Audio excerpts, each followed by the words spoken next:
몸의 기운도 좀 회복을 시킬 겸 봄이 얼마나 어디까지 어떻게 와 있는지 좀 만나보려고 구례와 남원 쪽의 산하를 좀 돌아보고 왔습니다. 교룡산성이라고 하는 산성이 있죠, 구례에. 의미가 여러 중첩되어 있는 그런 산성인데 여기를 좀 돌아보고 왔습니다. 그때 깜짝 놀란 일이 있어서 그 얘기를 중심으로 채널 24K 하석영의 단도직입 이야기를 해볼까 합니다. 구례고 남원이고 지금 우리 전국이 지금 다 그런 상황입니다만은 도처에 온 도시에 플래카드가 덮여 있죠. 6월 1일 지방선거를 겨냥한 예비 후보들의 플래카드입니다. 그런데 이 플래카드를 쭉 훑어보다가 깜짝 놀랐습니다. 이 호남 쪽에 덮여 있는 플래카드에는 기호가 오로지 1번만이 적혀 있다는 겁니다. 2번을 비롯해서 나머지 후보들의 이 플래카드를 찾아보기 어렵습니다.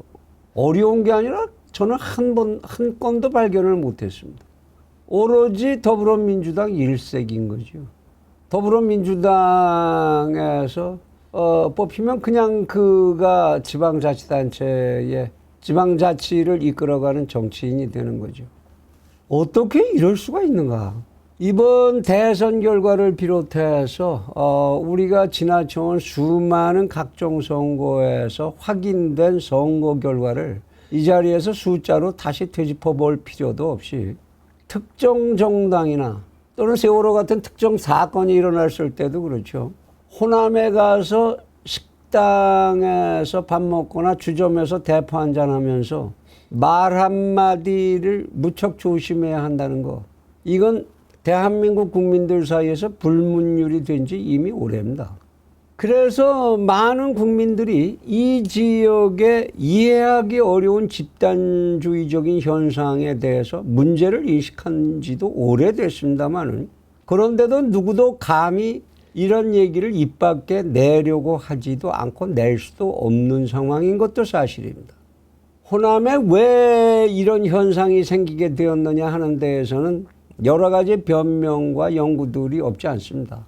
백제 멸망에서 그 원인을 찾는 사람도 있고 왕건의 훈요 10조에서 뿌리를 찾는 사람 다양한 얘기들이 존재하지만 결국은 가장 가까이에는 대한민국의 70년 정치사, 그 정치사가 그 뿌리를 이룬다는 사실을 부인하기 어려울 겁니다.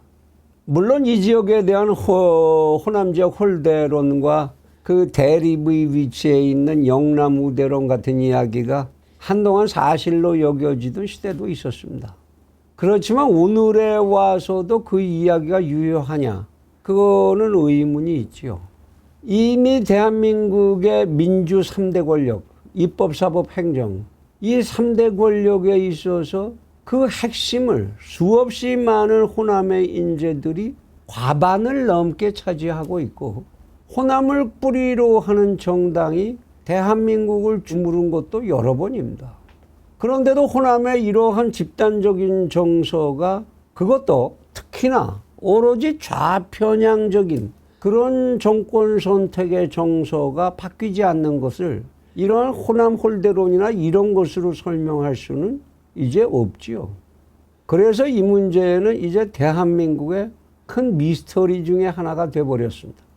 그런데 문제는 이러한 현상이 대한민국의 정당민주주의라고 하는 제도의 발전에 발목을 잡고 있다는 것은 엄연한 현실이고 결국 그로 인해서 정치인들의 부패와 무능력을 초래하게 되고 성장을 가로막는 정당 정치의 성장을 가로막는 중요 요인이 되고 있다는 것 뿐만 아니라 여기서 한 발 더 나가서 결국 이러한 현상이 이 지역의 발전 자체를 가로막고 국민들 간의 소통에 있어서 고립을 자초하게 된다는 사실 이것도 이제 우리는 인정해야 합니다.